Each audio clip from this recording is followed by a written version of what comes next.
Okay, I should be live on YouTube chasing ghosts. If anybody's out there watching, I am testing something out because I'm trying to multi-stream.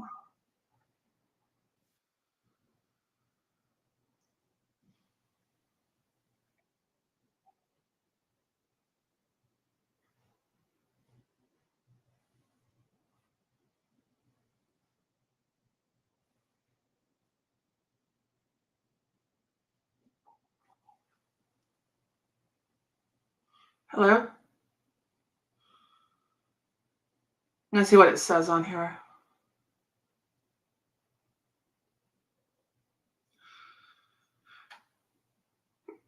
Hey, how you doing over there on Instagram? I'm trying to get to where I can live stream to Instagram as well as to my other platforms.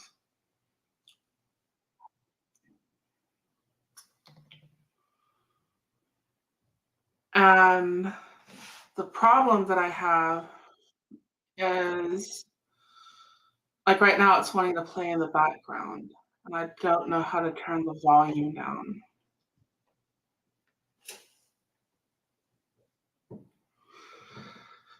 So here we go. Frogzilla, how are you doing? Kelpfire, how are you? If you wonder what I'm doing, I'm trying to get to where I can live stream to Instagram as well as to something else. And the problem with Instagram on StreamYard is on this computer, it wants to play in the background, and I don't know how to turn the volume down on like just one thing.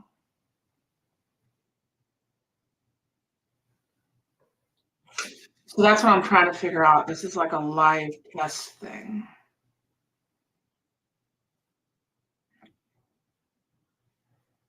Has media controls. I don't want to do that. As you can see in the camera, this is just a oh yeah, this is Lola.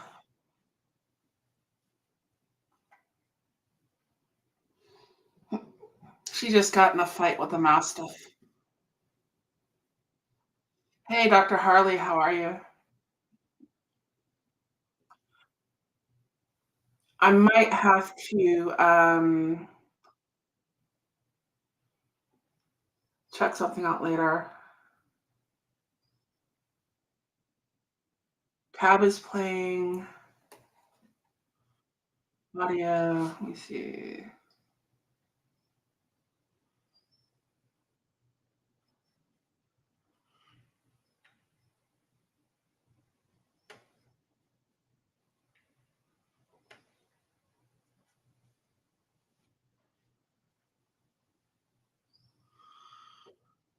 This is literally a test stream thing.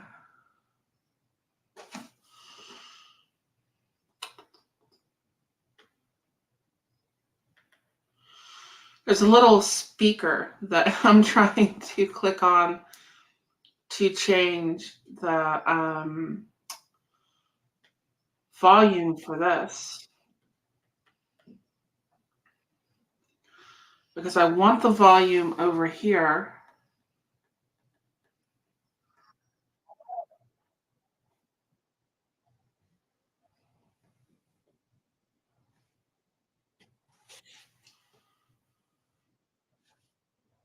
See, that's what I'm trying to cut out, is that.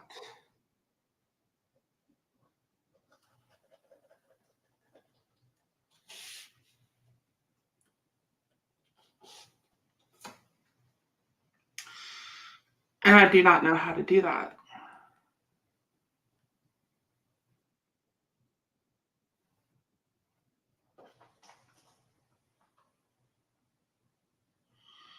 This tab is playing audio. Okay, so how do I stop the audio in the tab? I'm about to StreamYard, see if I had any advice. I'm using StreamYard and I'm streaming to YouTube and Instagram because I'm comfortable with StreamYard. I love StreamYard. And I would like to be able to stream over on Instagram as well. So I'm trying to figure out how to do is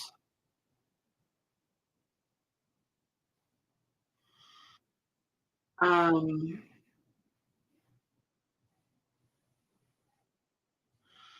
I don't want to accidentally turn it off.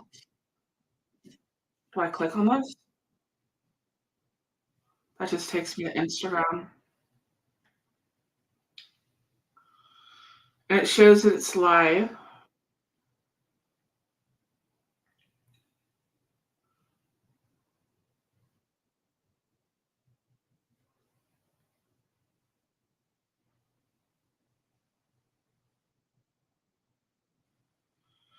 This tab is using your camera or microphone, that's StreamYard. Instagram, and it's like when I go down from the tab,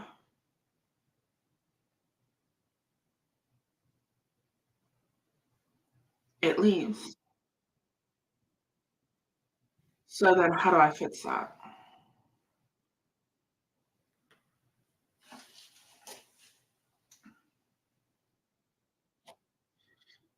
I don't know. I'm gonna click on this. Microphone's good. Let's go into the Brio. Live caption. So here's input, internal.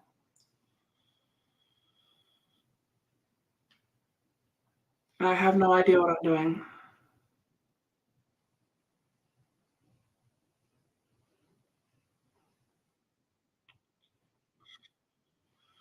Although I was thinking that after this thing finishes downloading, because I have one more video for my ride today, or one more section of it.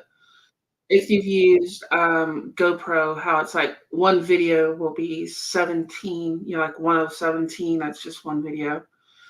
It's got one of one that's left. When that finishes, I may be able to use my phone for the volume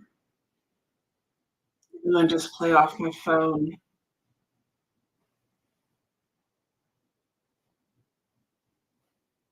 So I don't know. That might be what I have to do because there's a little speaker up here, but it won't let me do anything with the speaker. I can take Instagram completely down, but if I do that, I think it's going to stop the chat. So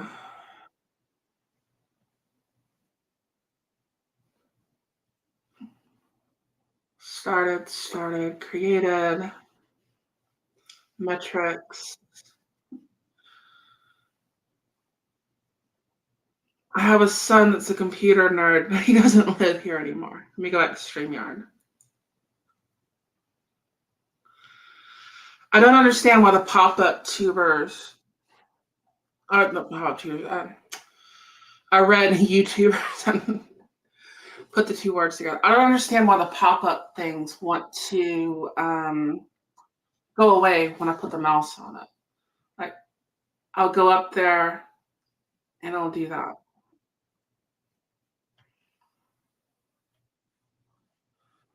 I do not understand that. Hey, Brooke, how are you doing?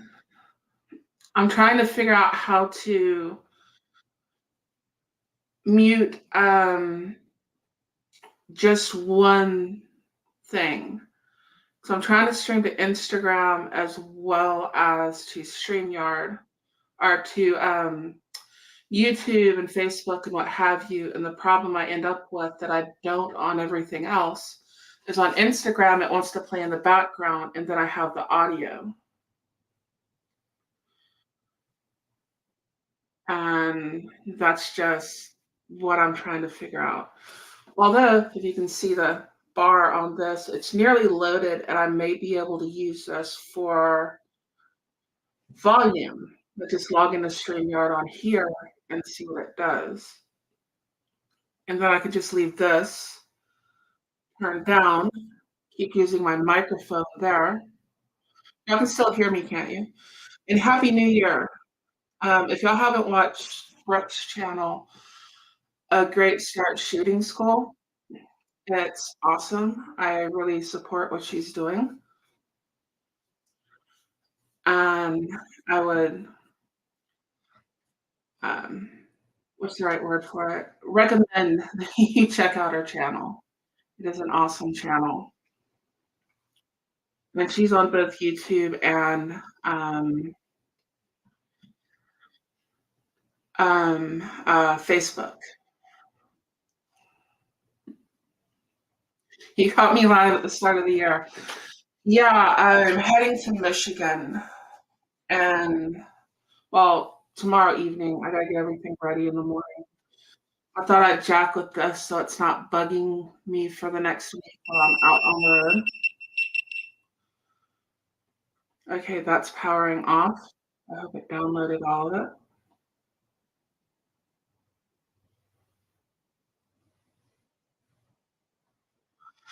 Oh, it says lost connection. Okay.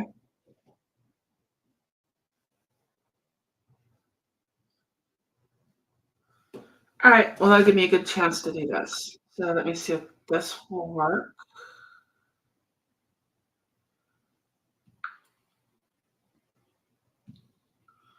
Try again.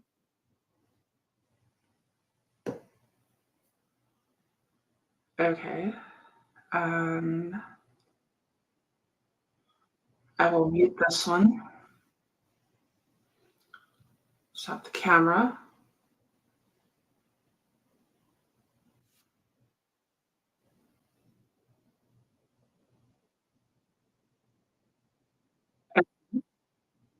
I'm showing you two places. Holly H, hello. How are you doing? Actually got 5 people in here. Awesome. I had 4 people in a chat last night. That's like the first time ever, which was awesome.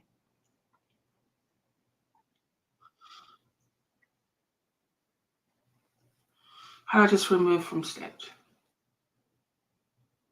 Okay, cool. Yes, I know you hear him.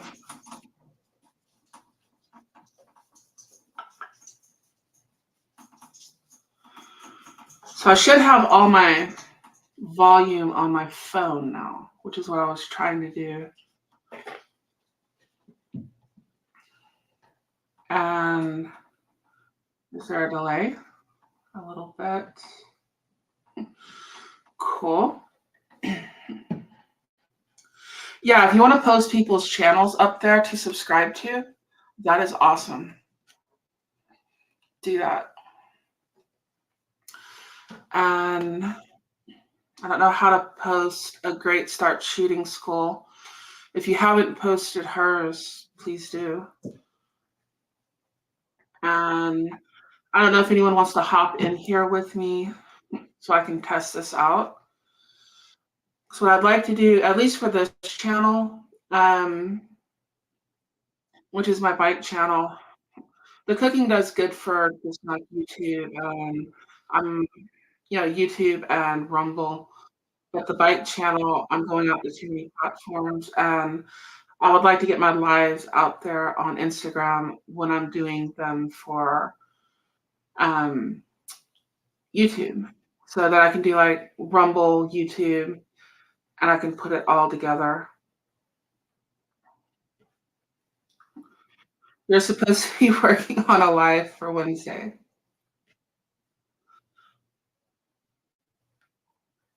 I have to remember.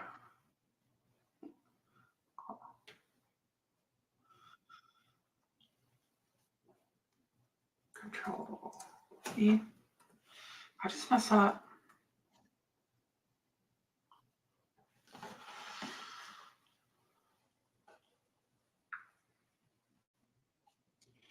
Let me go over to here. And I'm corking Duke again.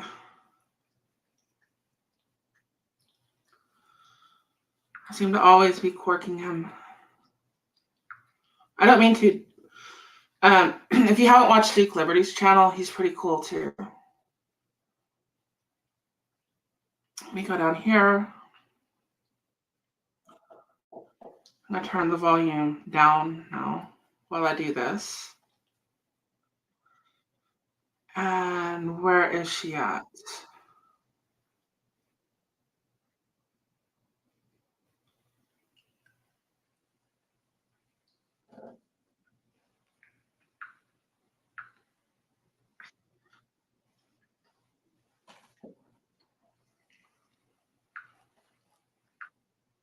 Cool. Brooke, you are now a moderator. You can actually post a link. If you wanted to repost that, you can post a link now. And I posted a link in the chat if anyone wants to hop in and help me check this out. Or you can watch Lola here. She loves all the attention that she can get.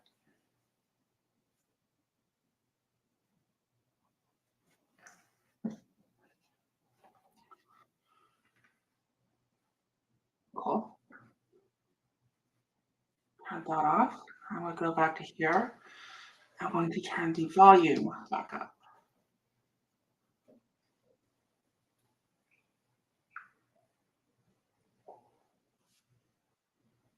I just kicked myself out. I just kicked myself out on the other thing. So let me go back.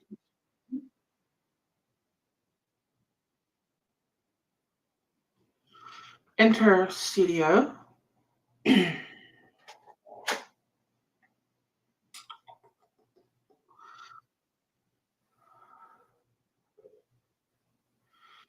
Stop cam, mute.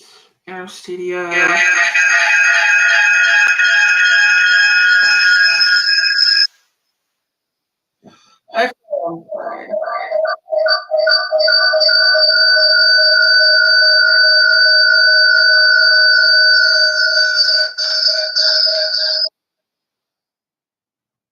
I think I got it off.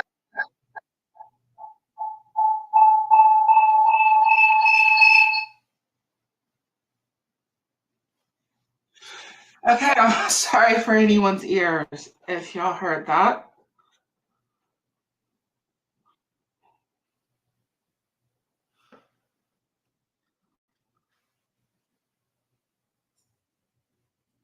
Coolness. YouTube was off. I'll click on Dr. Harley here. Hey, Tara, how are you? Hello. Try saying something, see if I can hear you. Happy New Year's. Can you hear me? Happy New Year. Okay, you there? I'm here. Happy New Year. I'll put it over here.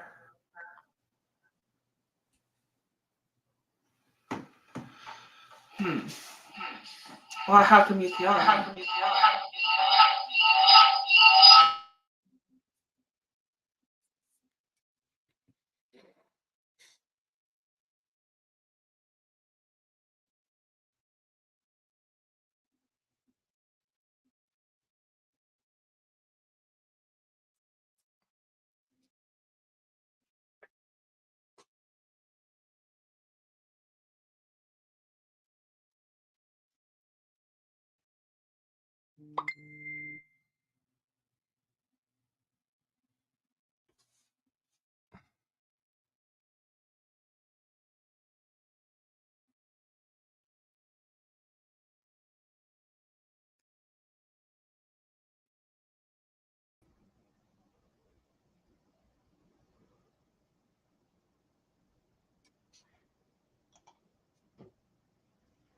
Hi, Brooke. Hey, I'm like, does Tara know she's muted? Yep, she's muted. She's having a hard time hearing us, so we'll take this. So you're a great start writing school, huh? Oh, hold on. No. I just realized I had the YouTube thing, and I'm like, why am I hearing myself talk to you? You have to mute the YouTube tab or close it. Yes, I did that. I closed it. I'm like, I thought maybe it was still on my phone.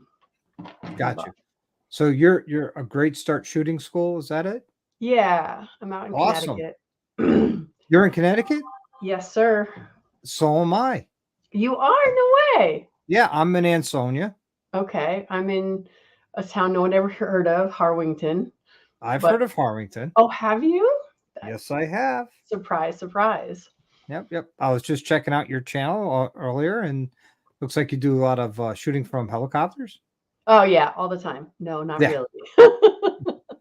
That's because I was a flight engineer in Chinook helicopters, and I've shot in plenty of 240 hotels off the ramp or out the right cabin door. yeah, no. Everyone's like, "What were you shooting?" I'm like, "A rifle." Yeah.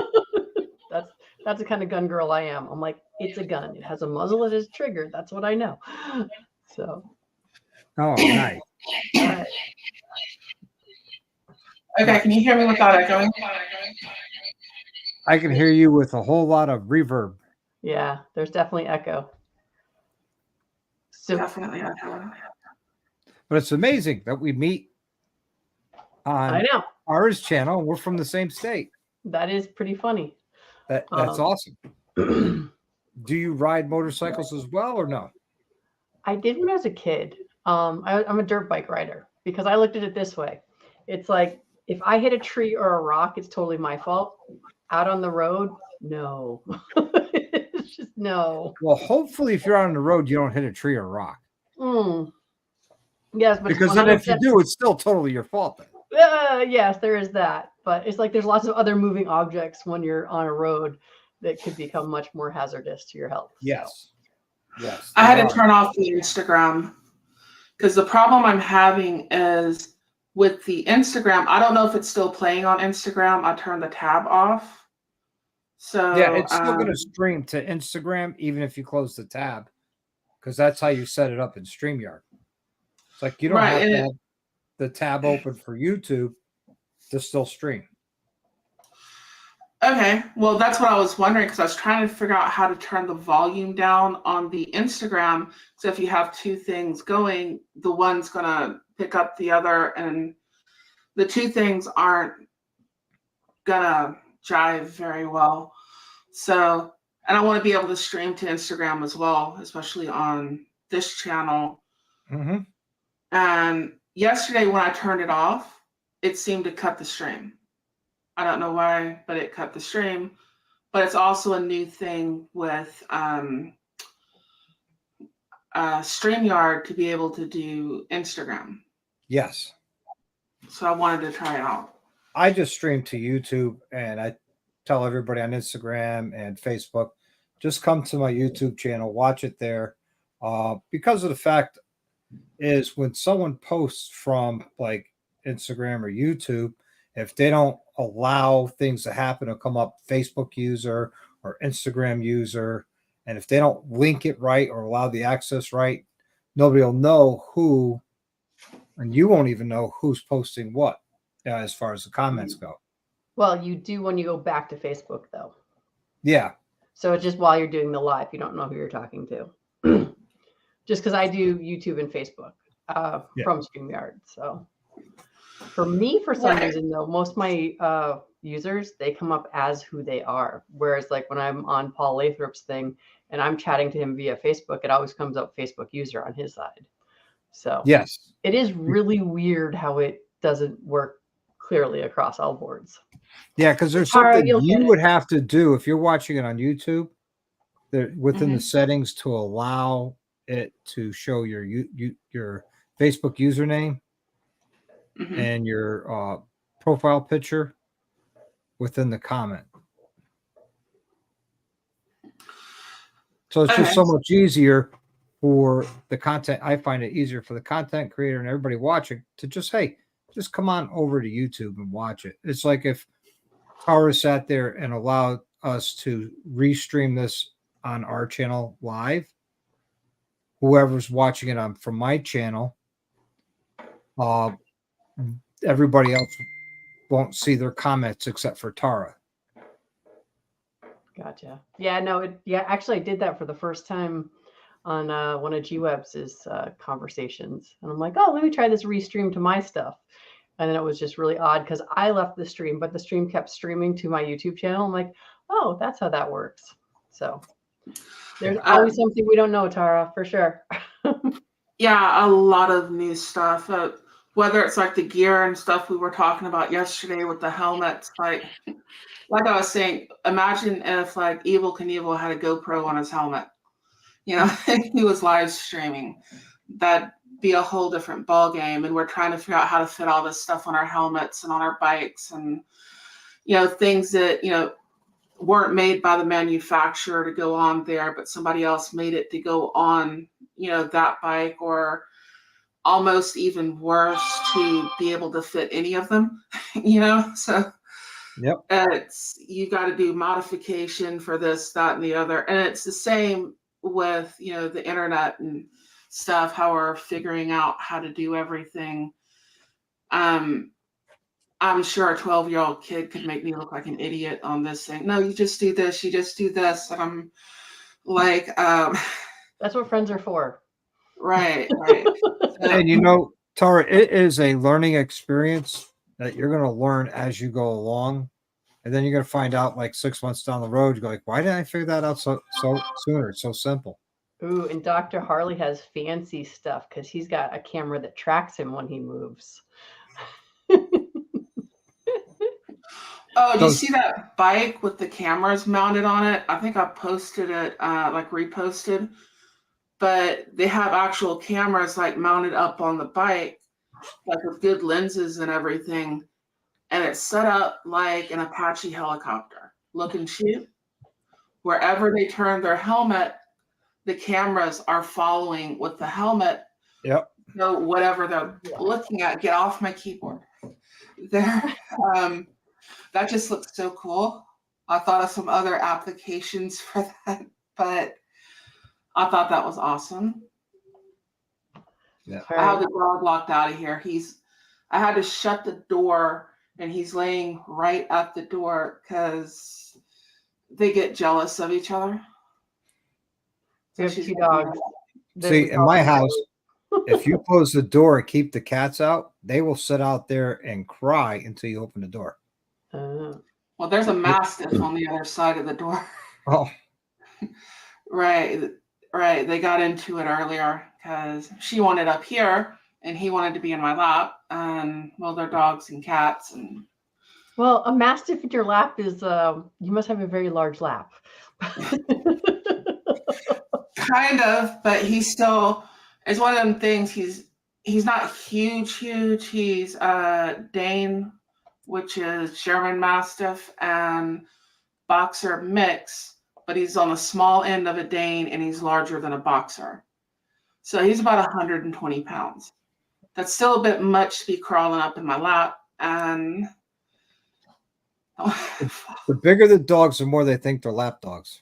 right, he still thinks he's a little tiny puppy. Yep. Yeah. So, Dr. Harley, do you have a shop down in Ansonia? I work out of my garage right now, Yeah. and it's set up as a shop. I do just about anything on Harleys in there, and I have a partner I have partnered up with, and we will be taking it out of my garage into a anywhere from a 3,500 to 5,000 square foot facility. And it's going to be a massive investment on both of our parts. We're looking to invest about $750,000 to $1 million just to open the doors to the shop. That is what my dreams. There you go. Go big or go home. There you go. Well, I love the place up in, I think it's just outside Hartford. There's a huge Harley shop there. Yes, that'd be Hartford Harley. There you go. Used to be Dangerous Harley Davidson. Gotcha. My brother-in-law used to ride all the time. And so that's where we go shopping for things like Harley socks for Christmas. Got you. Yeah. Tara, how many bikes do you have? I have 2. I have a Fat Bob and I have a Lowrider ST. And Keltfire says that she has Great Danes and they all think they're lap dogs.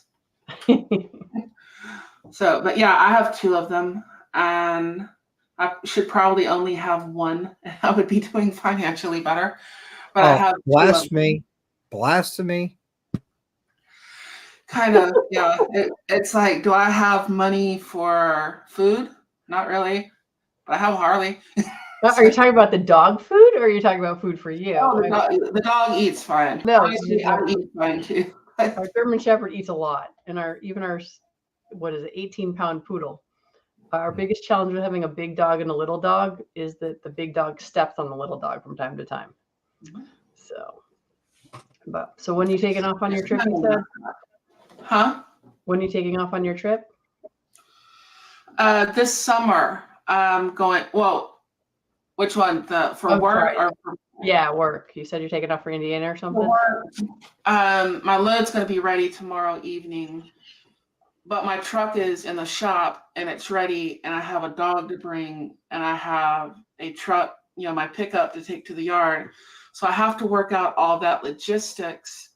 I don't know if I want to go throw my stuff in the shop, then go to the yard, get a ride back to my truck, go pick up my trailer, then go back by the house, and keep your tail off the line.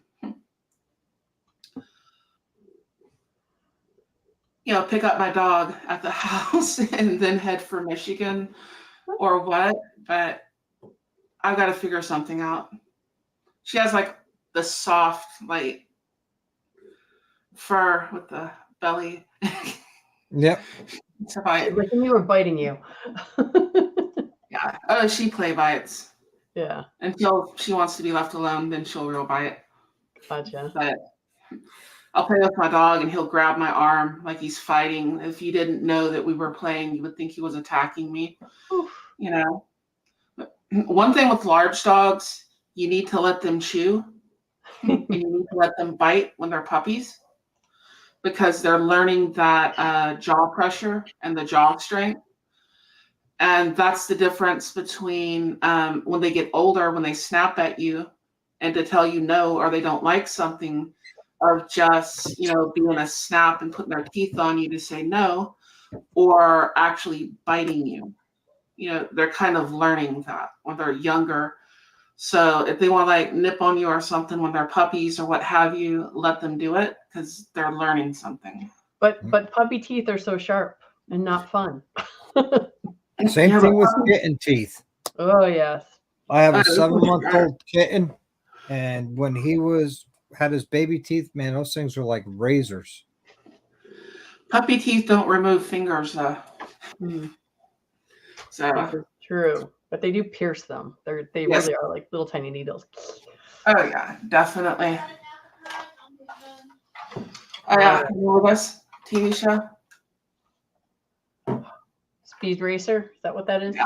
Yes. This is my son's old room. And what I was doing was I was looking for a place, because some of the stuff that I'm trying to do, product reviews and what have you, I need a space where I can sit down and I can turn on a camera and keep your paws off. I can have whatever I'm working on in front of me, and I'm going to need to figure something out, like with another camera for a close-up, or figure out how to zoom with this thing. Because if I put it too close and too low with my height, the camera cuts me off about right here. If I put the camera where I want it for the table.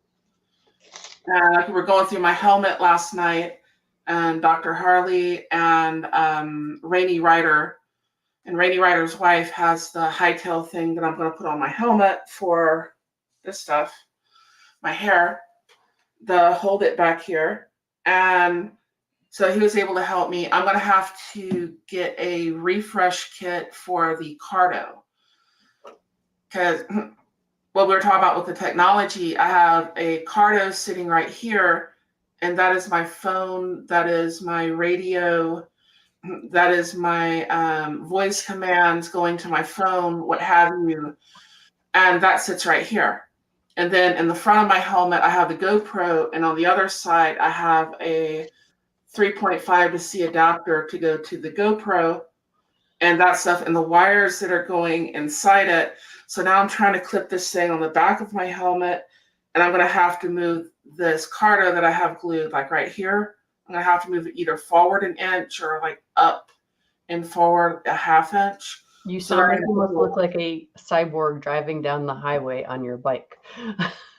Kind of. I'm a member of my local hog chapter, and I like it. They're not too crazy. I go for a ride on Sunday with basically a bunch of grandmothers, and we go eat lunch somewhere, have a sandwich like 100 miles away, 200 miles away, and then come back. Well, the route will be someplace that's like maybe 60 miles away, but the route that we take to get there might be 150 miles. Believe it or not, there are twisty roads in Texas. You just have to know where they are. And they've been riding for years and years, and they know where all these roads are.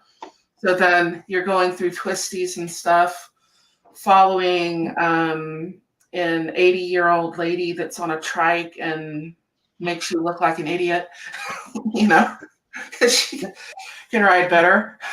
And Trikes are hard, aren't they? No, it's more like riding a snowmobile when you're riding a trike. Oh yeah. You What gotta about watch ones that are backwards, where they've got the 2 wheels in front and the 1 wheel in back. That's a snowmobile. Yeah, like the slingshots and the spiders. I don't really look at them as motorcycles. They're cool, but I don't really look at them as motorcycles. It's like they need a separate category for what they are. And that weird bike with the 4 wheels needs to go in that category with them. But I've noticed one of the problems trikes have when you get into sharp turns and stuff like that with rough roads. Say, I leave the mids on my lowrider for a reason, because I can stand up on them. I have better control. As long as I have some place I can stretch my legs out and I can put them up on the bars in front, the high step bars, I'm good. And I'm better when the traction gets bad getting into a curve. Then sometimes with the trikes, the ass end will want to kind of come around with the gravel and the rough road. They don't have as good of a control in that situation.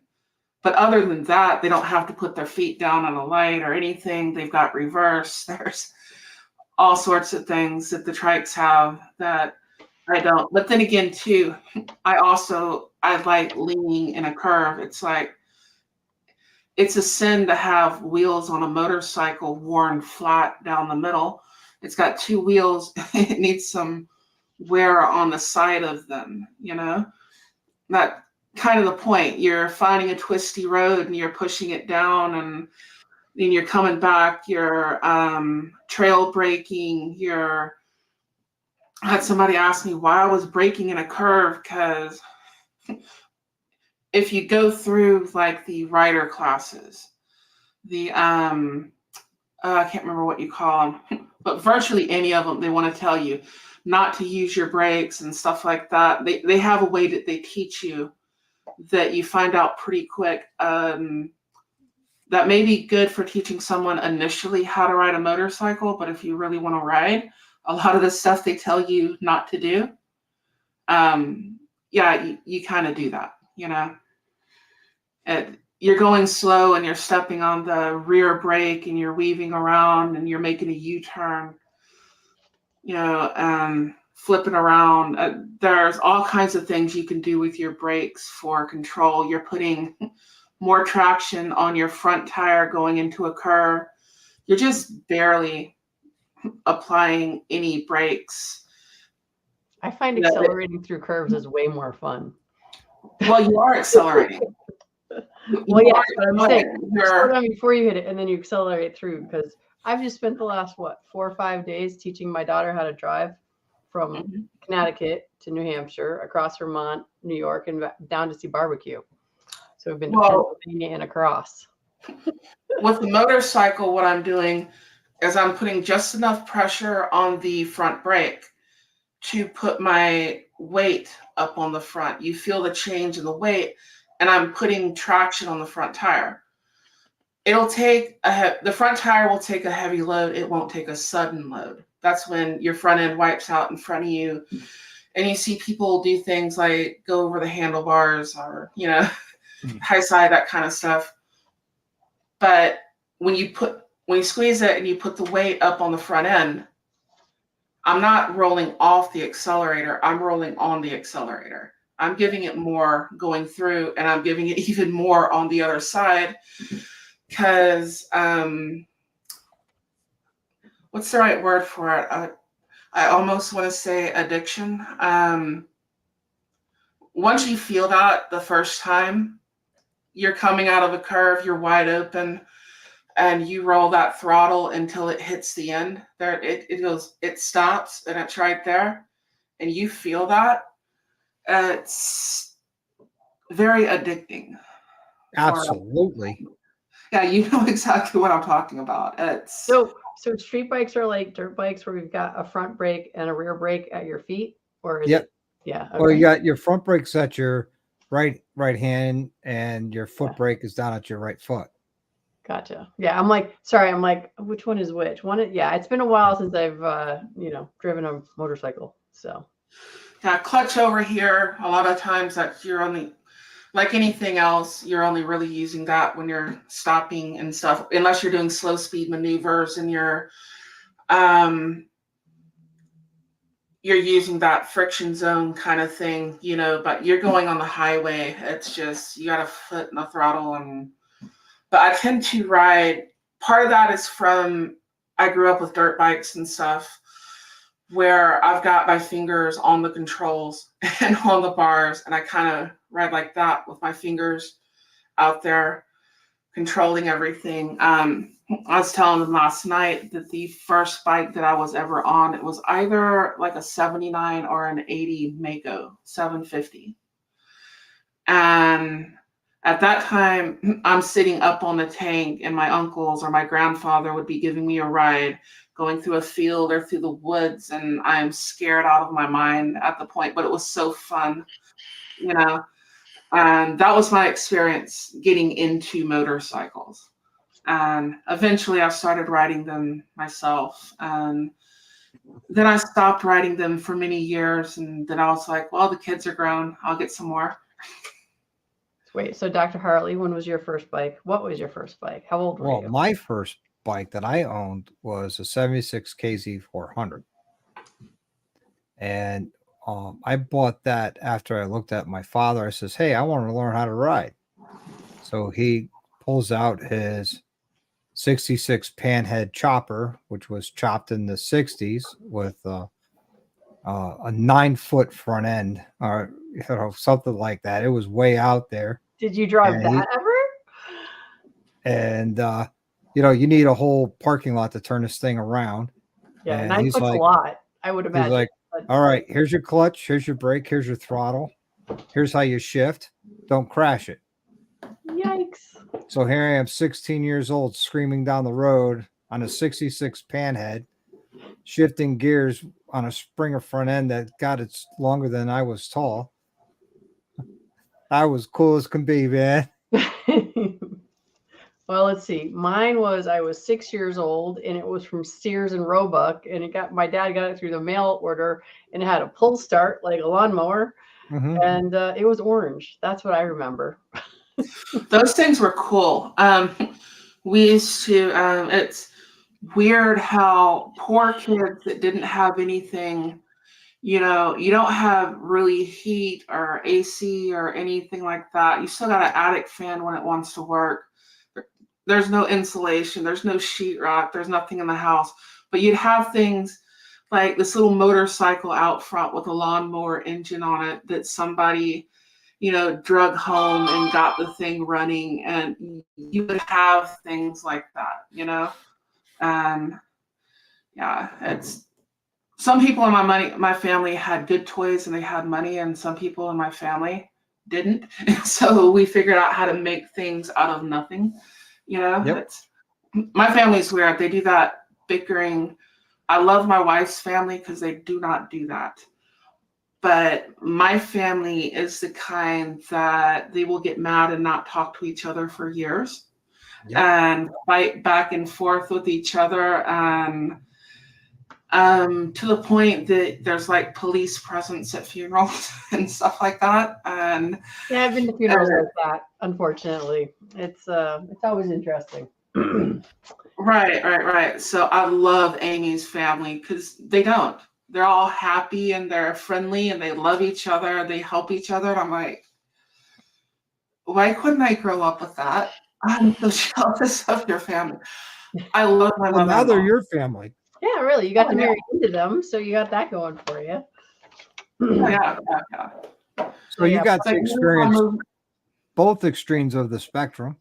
So it makes you appreciate your wife's family much better, much more than if that's what you grew up in.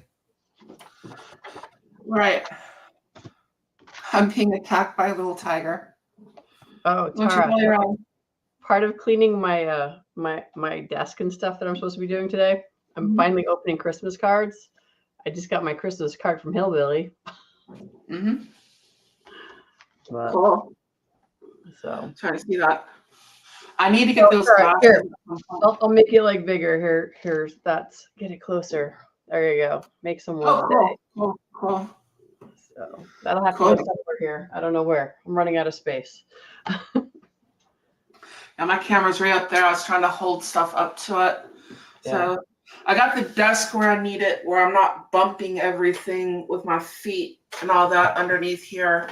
I got the camera where I'm not cutting my head off most of the time. I still kind of lean forward and lean down, but it's up there at the top. And trying to set it up because I do need a space where I can do things. Like this was what we were looking at last night.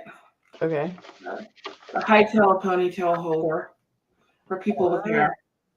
Yes, everything moves the opposite direction that you turn it.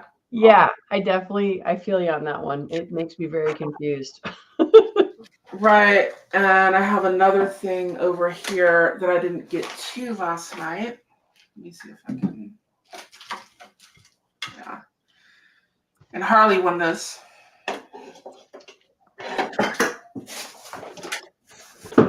Thanks. Got there. That is his prize. What do I you did got? a drawing last night with some. Yeah, I didn't even know you were having the drawing. I popped in, said hello, and I won the drawing. I'm like, what? That's a good What'd I way to win? go. There you go. I normally never win anything. Right. The two people that just hopped in ended up winning, and Rainey did the little spinning wheel thing. I just used anybody that was in the chat at the time. So I have these two things to give away. This right here. I don't know if you can see the straps and everything. That's the Nelson Rig Route 1 under seat attachment. Nice. And that's so I can have another bag on there. I don't have a sissy bar, and I kind of don't want one on my lowrider. If I did put one, I would probably put one from like Suicide Chopper or something like that on there. Yep. Did you see what I'm going to be raffling off this Wednesday and every Wednesday night till all the knives are gone? Not yet. Oh, yeah. Oh, awesome. So this is the large. And the reason why they're being raffled off is to raise money for my chopper build that is going to go to Homes for the Brave in Bridgeport so they can raffle it off and make money. I'm trying to build this chopper out of all of donations. So my friend Mark, who owns Sanity Jewelry in Grant, Florida, who makes all these knives and jewelry and things like that, gifted me these knives, and we're going to be raffling them off. This is the smaller one. I would like that one kind of better. Yeah. Tell me Well, something. What is the hole for? your finger. So you can stick your finger in there. Okay. All And right. it's got a nice little place to place your thumb right here. All right. Is the other side of the tip sharp? What's that? Does the back side of the tip, is that sharp too? No. It's all etched, engraved, and It's just decoration. It's not serration. Right. And it's 512 layers of Damascus steel. Mm-hmm. And I have some that are a couple that are just regular 6061 steel. Hello, Bleak Rides. If I missed anybody out there, I'm sorry. See Bleak Rights out there in the chat. So Tara, I mean, just to give you a little pointer, if you click on the comments, they'll highlight them on the screen. If you realize that. Yeah, I wasn't. Is that going to cut off Brooke down there? Nope. Nope. I mean, so what happens? You'll watch all of us shrink. Yep. Oh, there we go. You can see it, and then when you make it go away again, then we all get bigger again. I'm not used to having this. I had 4 people in here last night. I was like, whoa, I've never had that many on my chat before. So It'll happen. It'll grow. It'll grow. It really will, because when I first started doing lives, I think my first live was 12 minutes of me talking to nobody. I'm good at that. I'm very good at talking to nobody. And my last Wednesday night, I had over 51 people on, and yeah, it just grows like anything else. You know, the old saying, if you build it, they will come. Yeah, my cooking channel is kind of stalled out right around 470. I've been trying to get it up there to 500, and that's like the beginnings of monetization and stuff like that. Yep. But I've been trying to get it there, but it's like 470 is right where it wants to sit. And I'm also at this point where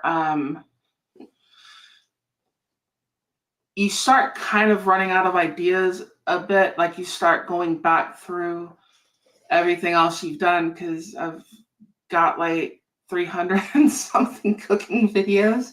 Mm-hmm. There's only so many recipes you can do, and I really need to get my kitchen done, but that costs money, and I could set it up and do a lot more stuff with that one.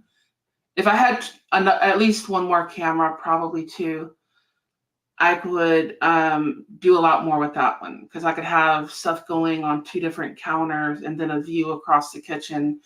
But I also have a little galley kitchen, so there's not a whole lot of room. And it's where it's like it just kind of stalled out right there. I still like cooking the food. I still put stuff out on there, but there's only kind of,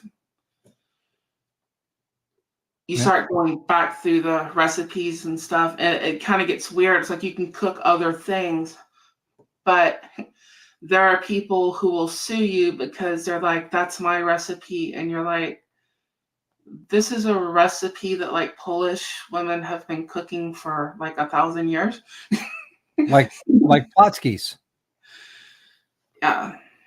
Well, the fact that you can't play Happy Birthday because it's a copyrighted song if you are in a restaurant, things like that. It is truly amazing, the things that you've never realized that are in common use, but they're copyrighted. They're fighting that one right now because I think the copyright's expiring on it. On the Happy Birthday one, I was reading something about that. Isn't it Disney or somebody who has the copyright on it? I have no idea. I just know, being in the restaurant business, that it's why like Chili's and all those places have to come up with their happy birthday, where you're just, they have to come up with their variations of it because they're not allowed to sing happy birthday. Yeah, never do that to me. Everybody knows. It's my birthday. Don't you tell anyone. I do not want a crowd of people doing weird stuff at the table. All right. So for Tara's birthday, we're all taking her out to Texas Roadhouse, and we're going to let them know it's her birthday, and then they'll bring out the saddle. Oh, what do they do with the saddle? I've not been to a Texas Roadhouse's birthday before. Well, they have a wooden horse, like a regular sawhorse, with a horse head on it, just a wooden one, and they put a saddle, and they start saying saddle up, and until you're like peer pressured to getting on the saddle, and they all applaud and cheer and all that. It's a lot of fun. What do you think, Tara? Is that better than having a bunch of people sing happy birthday to you? Maybe. They opened Gillies back up like 20 years ago down here for a little bit, or a place that was where Gillies was, and they had the original riding bull. Yeah, riding bull. I got on that a few times and stuff like that. I rode that bull when it was Gillies. My mom used to go to Gillies, and I remember when she went to Gillies. One down in Pasadena, Texas. Yep. They have it in Dallas now. I think they still have it in Dallas.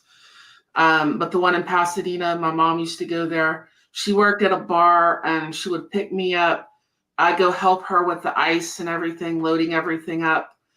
And then she'd go drop me off at grandma's and then she'd go to Gillies. You know? Yep. And I went with a buddy of mine. We were stationed at Fort Hood, and he's from Pasadena. And he says, "Hey, let's head to Pasadena for the weekend. We'll go to Gillies." I was like, "Sure, why not?" So we go to his family's house, and his father was the police chief of the Pasadena Police Department. And so he says, "We're going clubbing, so get ready to go to club." Well, I'm from Connecticut, which is right outside of New York. So, okay, no problem. Polo shirt, jeans, some nice sneakers or shoes. I got this. I'm good. He looks at me and goes, "Jeans are good. Everything else got to go." What do you mean? He hands me this cowboy shirt, a bolo tie, and these snakeskin cowboy boots. I'm like, "What?" He says, "We're going to Gillies." And I looked at him. I put all that stuff on. I looked at him. I said, "We're going to get drunk. Going to ride the mechanical bull. We're going to have a goddamn good time doing it too." He goes, "Please don't do that at the bar." Well, different strokes, different folks. I have to admit, I didn't get my first set of cowboy boots till my dad was living out in Wyoming. So, and I know exactly what you mean by the snap down shirt and the bolo tie. Snap shirt, yeah. I've got a Stetson somewhere. Haven't worn it in years. We've all got those clothes in the closet that don't fit anymore. And I wear boots every day because of my job. Well, my Stetson I got when I was with 6.6 Aircraft. So yeah, that's a better one than what I have. Yeah, they weren't cheap. I had to buy it. It was like $300 for that stupid thing. Yeah, look at you. And I think if Instagram is still playing, leave a comment if you're on Instagram, somebody, to see if I can see if it comes up over here. Well, let me take a look. Yeah, you're still live on Instagram. I want to see if it comes up with a little Instagram logo. Want me to comment? Over here on the leave a comment there. I want to see if it comes up. All right, I just did. There was a warning thing from StreamYard that Instagram tends to cut off at an hour. For some reason, they're trying to get them to do it longer, but when you're streaming, Instagram will stop at like 1 hour. Oh, okay. So if it does, and you're on Instagram watching, since that's in 2 minutes, thank you so much for watching, and hopefully StreamYard gets that worked out at some point. So, well, here's a little YouTuber insider tip, and I don't follow it, but if your live streams are over an hour and 20 minutes, the longer they are, YouTube won't push them. They're less and less likely to push them because people don't watch them after an hour and 20 minutes for some reason. Unless they have like a big dedicated audience, like Matt does with Never Enough Ammo, or like the Yankee Marshal, or one of them. They have like hundreds and hundreds of people watching. They'll watch for 2 or 3 hours. I found usually once you get over an hour, it starts slowing down. But somewhere between that hour and a half mark and 2 hours, you start going brain dead. If that makes any sense. Well, you can. And this is why my stuff is 20 minutes, dude. I can't even handle an hour. I'm not gonna lie. My longest live I had was 6 hours. I had Professional Monkey on. Holy crow. Yep. My next longest live I had was with 131 Harley Girl out of Florida, and we got intoxicated and that night. And during the live, like before the live. During the live. During the live. And I was doing shot for shot with her and Twisted Tea with Twisted Teas, and yeah, the next morning was a rough morning for both of us. Did you do an after video on that one? No. Yeah, no. And then to do what I do with my bike, and I'll generally repost them because it saves the videos to the card, so I'll have the full video with no cutouts, but I will live stream from my bike. And to do that, you've got to use your phone as a hotspot, and every once in a while skip out. And you start kind of learning the areas that you're in, and you know where it's kind of going to skip out and where it's not. But I would definitely suggest that no one do that. And if they're a new writer and they're wanting to film, just because I still stick to areas that I know good, because that's going to take a little bit of your concentration away from what you're doing because you're multitasking. And but then you have no one to, you're talking to people, but you're not bouncing things off. Like, this is easier. There's two people in here, there's a conversation, you can talk to each other. To sit there for an hour or 2 hours, I don't know how people do that for 2 hours. Just, there's no one there. You're talking to a computer. There's the comments do help too, but it's really bad when you have no comments. Yeah, you know, that it's one tough. with the longest number is up there in the corner. But yeah, it's, if you got somebody you can talk to, you can bounce things off of, have a conversation, that sort of thing, that goes a whole lot better for a chat than just sitting there by yourself. You start trying to, at the point where you start trying to come up with more and more stuff to talk about, it's like, okay, well, we need to be ending this now at that point. Which anybody who's done a chat knows exactly what I'm saying there, because you hit that end. And it's hard to go past like an hour and a half. And I imagine on the other end, listening to that, that's probably a reason, you know? Yep. Well, when you have guests on like you do now, and, the conversations could take many different branches and turns, and, you got to try and rein it in on your topic. And, some of my chats I invite, open mic night, and some of my guests who come on a strictly motorcycle channel, and they start talking about medical stuff. And at that point, I'm like, all right, I'm done with this. And, rein them in. Let's talk more about motorcycles. That's why people are here, not to talk about medical. But yeah, this is just a tech check anyway, so there is no actual topic for this one, right? Right. This is mainly a tech check thing.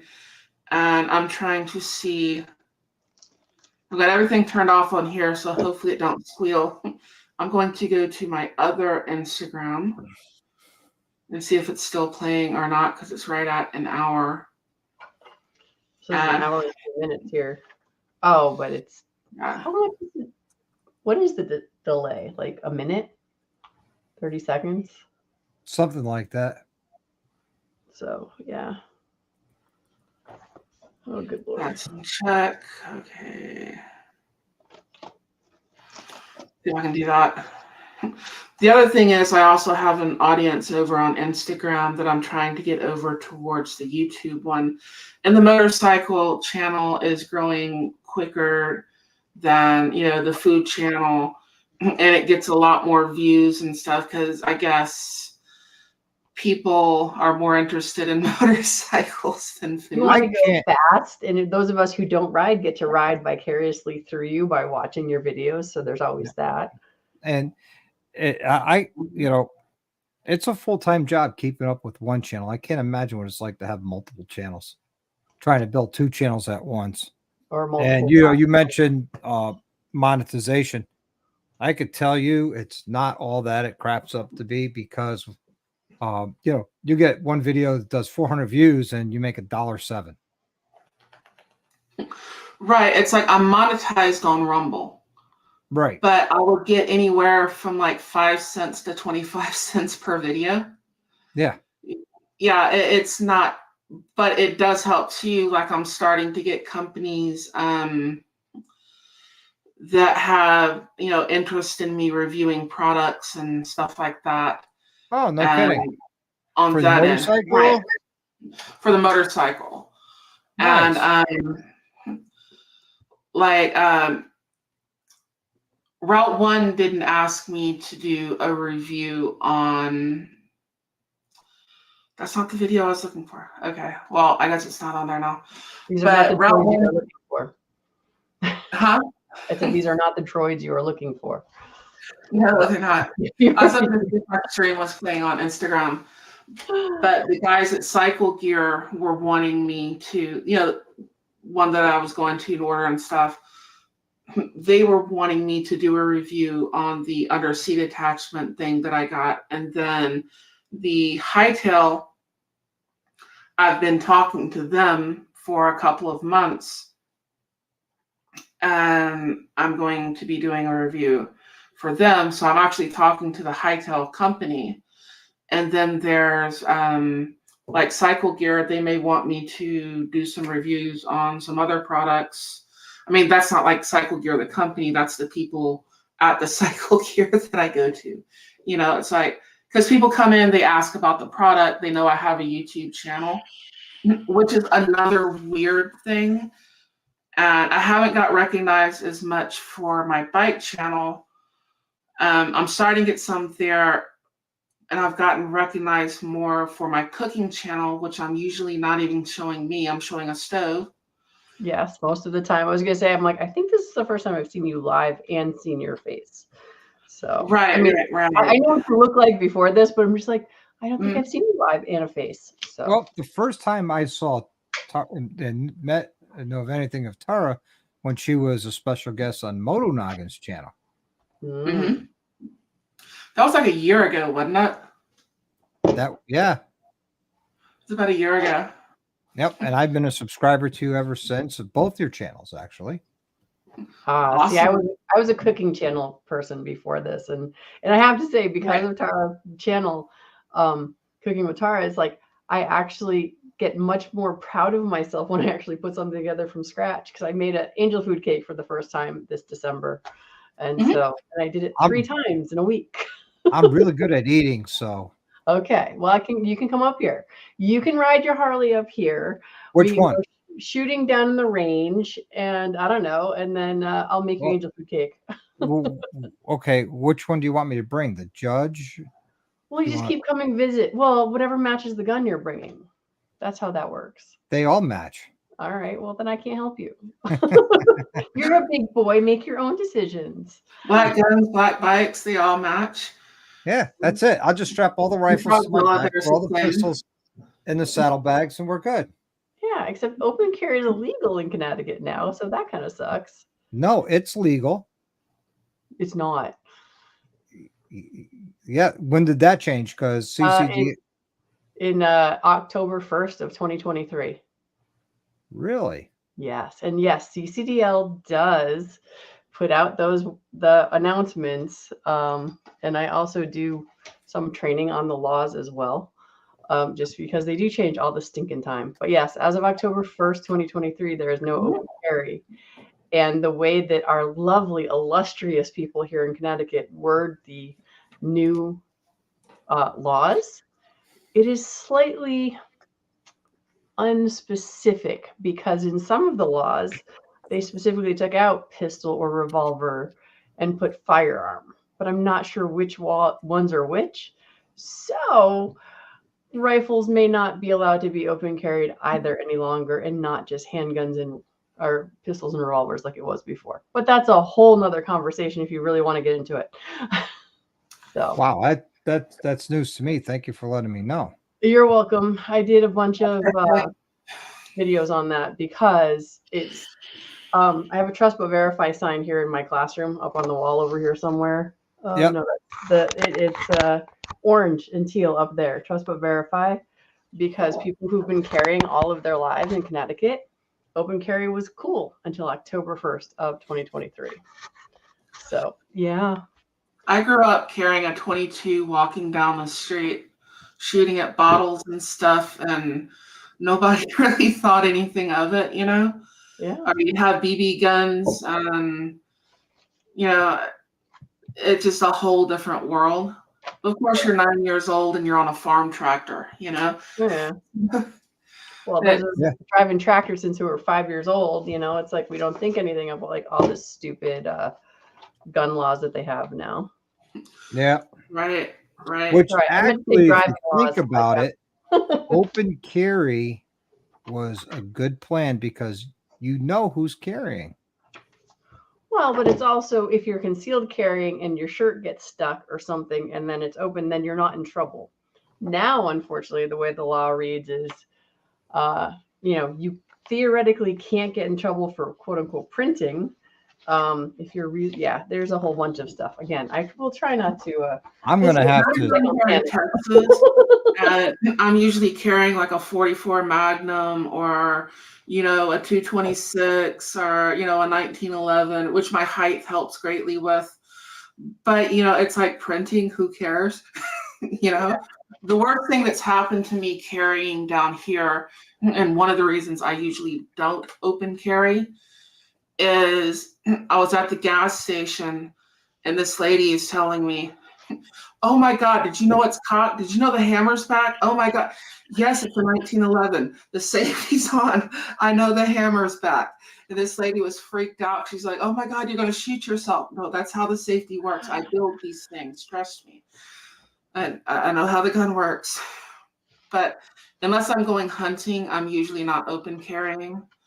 I'm usually carrying something at about 330-ish.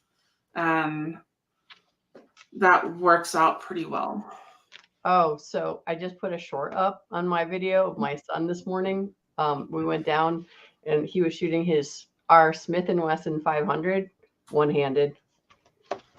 Because, why not shoot a 10-pound gun one-handed? Who was? My son. So, because every New Year's Day we spend time on the range with whatever the new gun for Christmas was. And this year it was a Smith & Wesson 500. In just a second. I'm probably only going to be live like 2 more minutes. So, my wife is hollering for me. Well, yeah, she'd probably like to see you when you're actually home. Yeah, when I'm actually home. Yes. The only reason I shut the door was because of the dog. Yeah. Every path you're wanting to take goes across my keyboard. She's like, Yeah. oh, yeah. Yeah, the problem with that 329 PD, which I love it, the weight is spread out and it's so light. But if you shoot more than a box of ammo, it makes your hands bleed. It's so Literally light. bleed. Yikes. Yeah, it's so light that the recoil is absolutely brutal. I mean, it's a 44 mag. You can put 44 special, but I don't do that. And I believe it was intended for hikers and stuff, like in Alaska, for bear defense. And that's what I'm carrying on a motorcycle. So I actually do want to do a motorcycle chat discussing carry options and how you handle that, because they have holsters, up in the fairings and stuff that companies make. People carry what do you do when you go in someplace, locking them up? And that is an issue. And there seems to be a pretty big correlation between the firearms community, the motorcycle community, and trucking for some reason. And there seems to be a lot of us that drive trucks, ride bikes, we have guns, and maybe we've all got the same switches messed up in our head or something. I don't know. No, the correct switches are switched on. Right. We don't need our bubble wrap, therefore we're, anyway. Right. There is no safe space in the real world, and the kids get out there like, oh my God. Yeah, I think it's child abuse to raise a child to think that there is a safe space. Just every other creature on Earth raises their offspring to be able to fend for themselves. Yep. Go find food, protect yourself. These things are going to eat you. These will kill you. Those sort of things. And we're like, you can go in this room over here and it's a safe space. And yeah, that's not the real world. So, well, I found it interesting I worked at a college here in Connecticut, and I found it interesting that 2 years ago, they allowed, and still allowing emotional support animals to be in the the residence halls with you and in the classroom.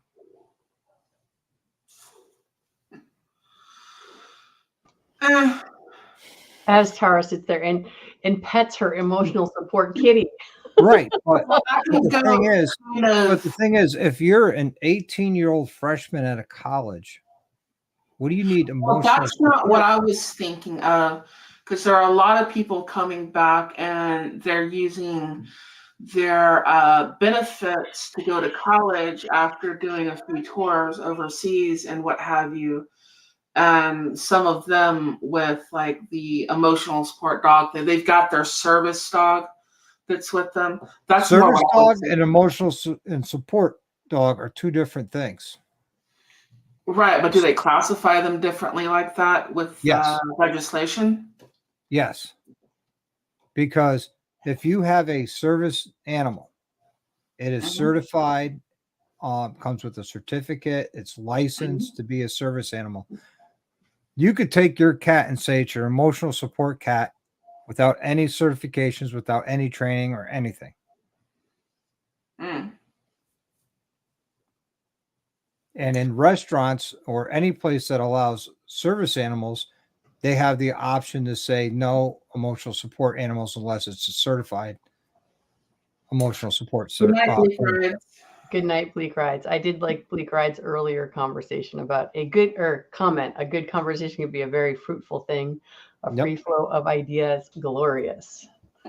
So yes, it is more fun with multiple people, without a doubt. Yeah, the unspecificity in law where they're written vaguely, they cover this, that, and the other. I like the idea they were having like 30 years ago where if it can't be written simply, basically it should, I can't remember how they were phrasing it. It's all law is supposed to be simple and easy to understand.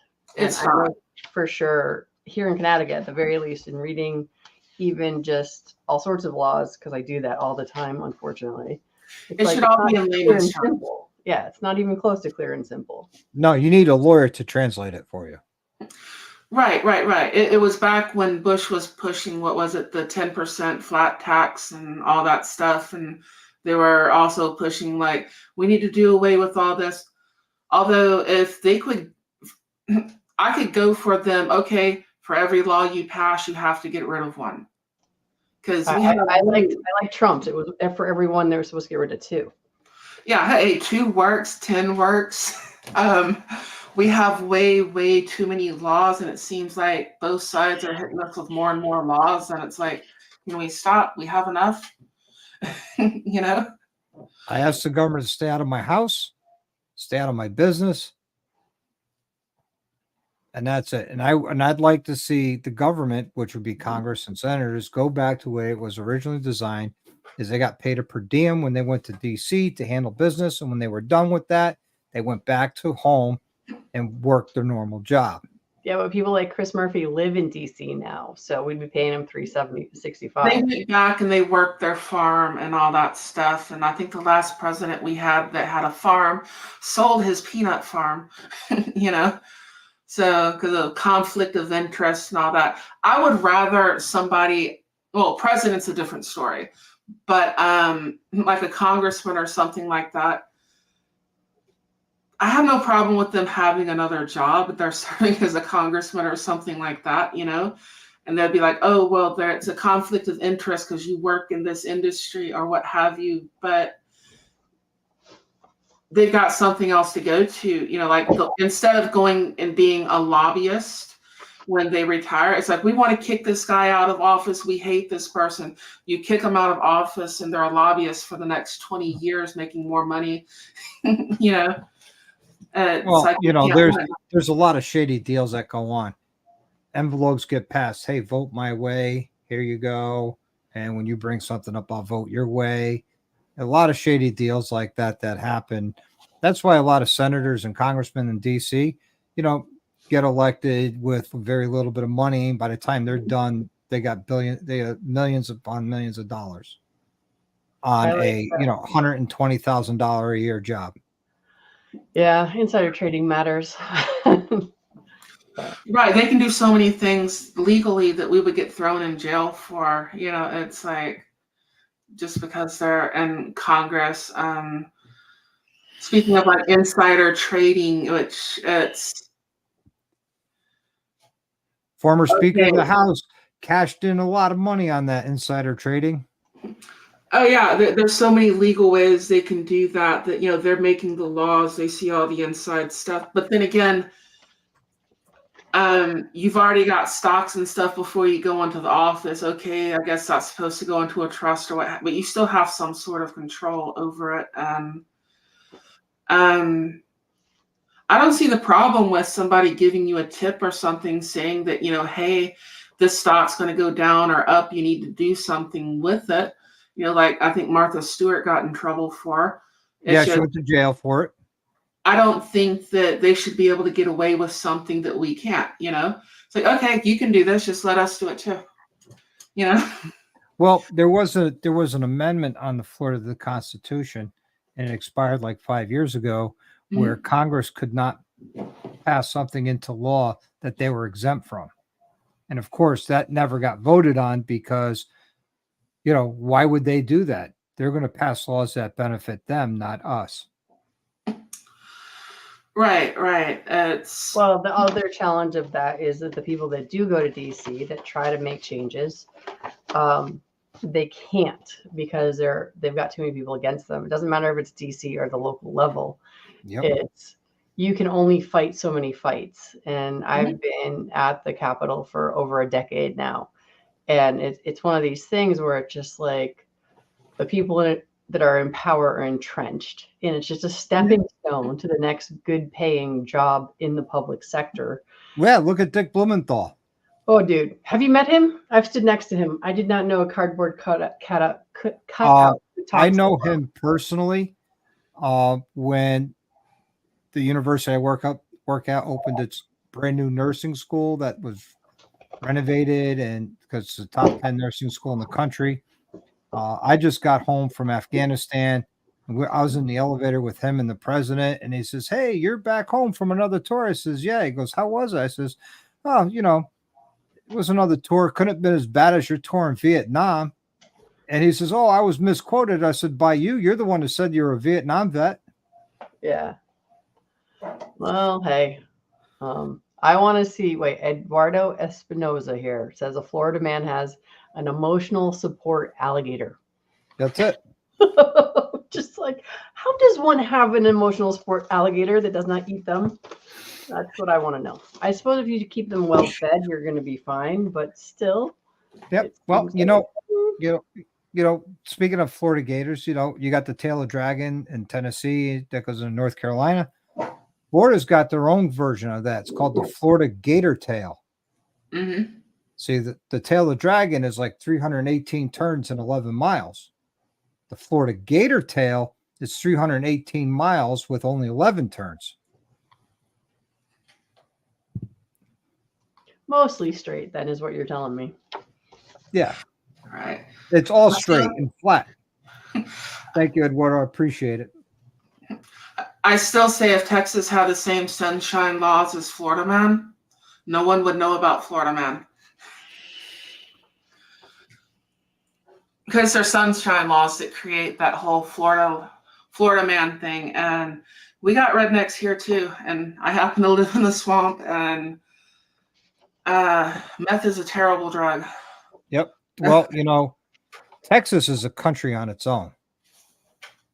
Kind of. That's another thing, like civics in school. I think they've been brainwashing our kids to think that we're supposed to be some kind of direct democracy without letting them understand that in a direct democracy, the minority has no rights. And the reason that they have rights here is because how we're set up. And they think of more like the United States as one complete thing where no, not really, where states' rights are a thing. They always have been, where 50 separate things coming together for, it's the United States, not the United State, and I think they have a hard time understanding how this country works because they think of it more as a one thing rather than we've got 50 different things coming together. Does that make any sense? Yep. Yeah. Makes And all you're the sense right. in the world. because I was like 28 before I even knew that we had an electoral college, and I went to private school. So we are definitely not taught stuff. We're also not, I don't know, in my family, we're definitely not taught the importance of getting out and voting, because I was one of those people who I never voted because I didn't know anything about any of the people who are running. So Shame. I know, exactly. But then I got into firearms. Then I got all these 2A freaks around me who want to tell me all about how important the Second Amendment is, and I have no idea what they're talking about. And now it's just like, wow. See, I was brought up saying, if you don't vote, then you can't complain because you didn't voice you didn't make your voice known during an election. Yeah. And now I get the completely agree point with that. on, in a way, both sides. I believe you should vote. You should exercise that right. Too many people fought for it. But in the same sense, you have people that it's like you're in Chicago and you know your vote's not going to make any difference for the person being elected. And I can kind of see where a lot of people are coming from. It's like, Well, why does it matter? Here's the argument to that. You say the votes don't matter. If 100,000 people say that in Chicago and they don't vote, and the person that they wanted in for office lost by 50,000 votes, Mm-hmm. if they all voted, the person they wanted in office would have won the vote and would have gotten elected. So yes, their votes do count. How many times have you seen the announcement of the election held for recounts because all the votes were not counted, or they're clarifying the counts or rectifying the counts? Every vote counts. Yes, Or the electoral college goes, but it also goes by the majority vote, which pushes the electoral college. Or you pull your party or the opposing party more towards your side because there's more people concerned about an issue or what have you. You know, you're going to go out there and vote. You may not necessarily be able to change the outcome of the election as far as who's getting elected, but you may be able to get some of your things that you're interested in on the table, where the politicians are like, well, we have to pay attention to this now because, you know, this is an issue and this might be a determining factor or what have you.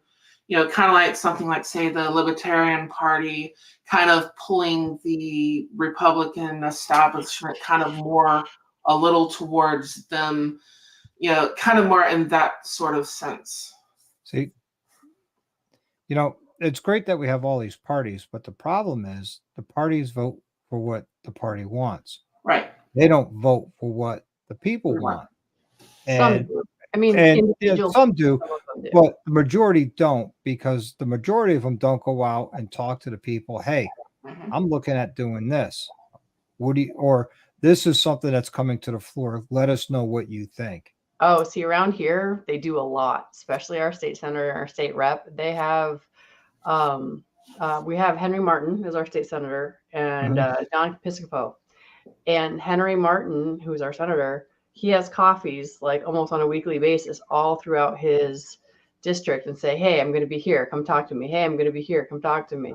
Yep. Like that thing they just tried to shove down our throats, which they're still working on shoving down our throats with mandatory electric vehicles only as of like 2036 or something. So, but I mean, that's impossible. But I'm just saying that's what they want to regulate right now here in Connecticut. It's not that it's impossible. They're going to write into law anyway. And but the thing is, the system can't support it.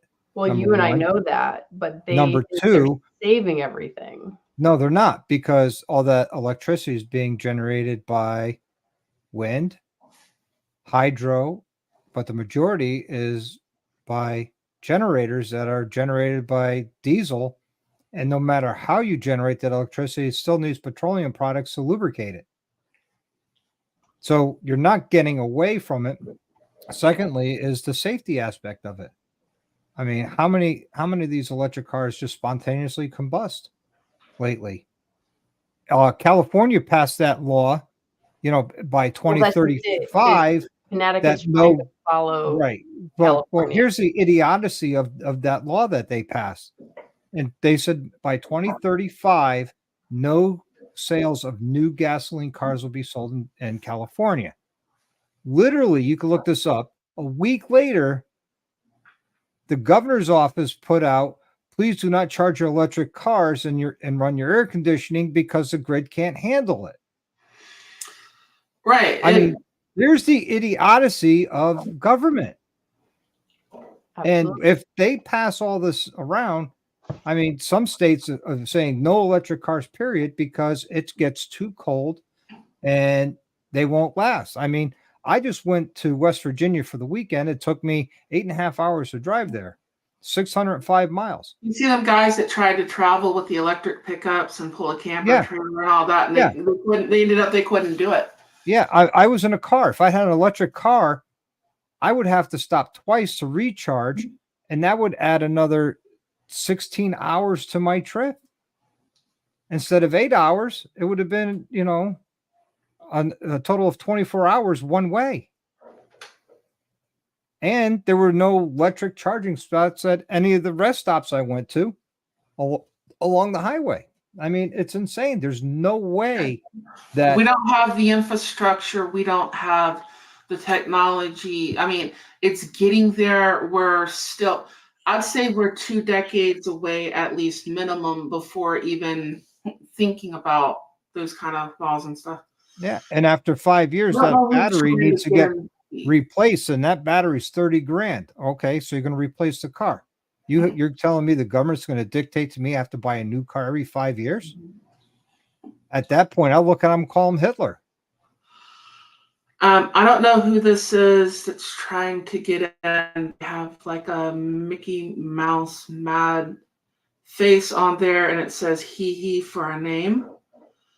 I don't know if you're in the chat. If you are, let me know who you are.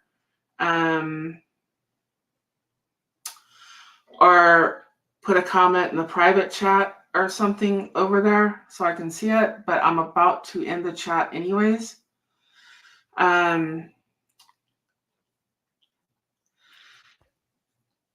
Yeah, you're gonna have to have a face. Let me know who you are, just because I have friends that not so good things have happened and they don't know who they're clicking on and they don't have a picture. And what? I like who is it? Frogzilla has been voting since they were 18. My children will absolutely be voting as soon as they turn 18. My kids went to their first rally up at the Capitol here in Hartford when they were like 5 and 6. Nice. It was a Tea Party rally at the time.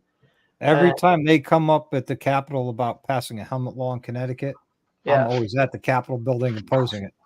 Yeah. I do wear a helmet, but you know what? It's a choice. For you to dictate what clothes I wear. Yeah. I'm a freeborn American male. You can't tell me what I can and cannot wear. Exactly. So, well, I'm glad that I helped you know that open carry is no longer okay here in the state of Connecticut. That's disgusting. Because it's a felony too. Well, when they passed the misdemeanor or something, but still, you don't need to be dealing with the cops. Hey, I don't deal with them anyways. When they passed the most recent assault weapon ban, extended magazine ban here in Connecticut, I was overseas, and the deadline to register your weapons expired by the time before I got back to stateside. Never mind back to Connecticut, and literally without doing anything, because I couldn't do anything. As soon as I got off the plane, I was a felon. I could have charged with a felony, and I tried to register them because that's the law. And the state police said to me, "Nope, it's too late. You have to turn them in." Like, I was overseas, and they says there's nothing in the provisions for people stationed outside the U.S. or outside Connecticut for it. So I left, and I got a hold of my state senator, which was what's his name? I forget his name. I got a hold of him, and he ended up getting an amendment put to that law that if you were stationed overseas, or you were, you know, in the military, or you were out of the state for work or something during that time frame with proof. Is it Fishbine? No, that George Logan. Oh, Logan is rocking. I love Logan. So do I. He's great, and he helped get the amendment, and so I was no longer considered, you know, committing a felony. So during that time, I was like, okay, I can't carry. I'm gonna lock up my guns, because if I get caught with one that's not registered or have an extended magazine that's not registered, then I'm gonna get arrested for a felony. I was like, not gonna happen. All right, Miss Tara, you said you're going to wrap this up. Are we going now? Because I should probably go to bed. Yeah, we're going to have to go. I mean, she's cute when she's mad, but she's probably getting adorable at the moment. So, All right, thank you for having me on.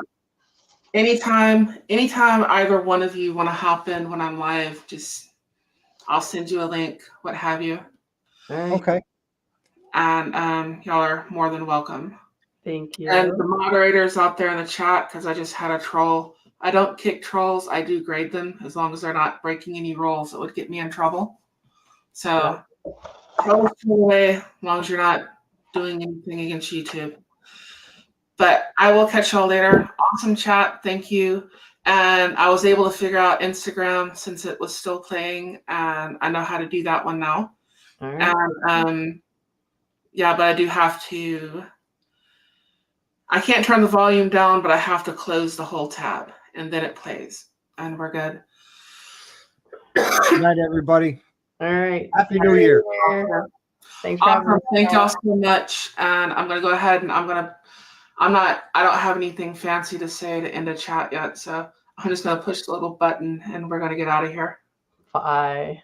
Thank you so much. Bye-bye. Bye-bye.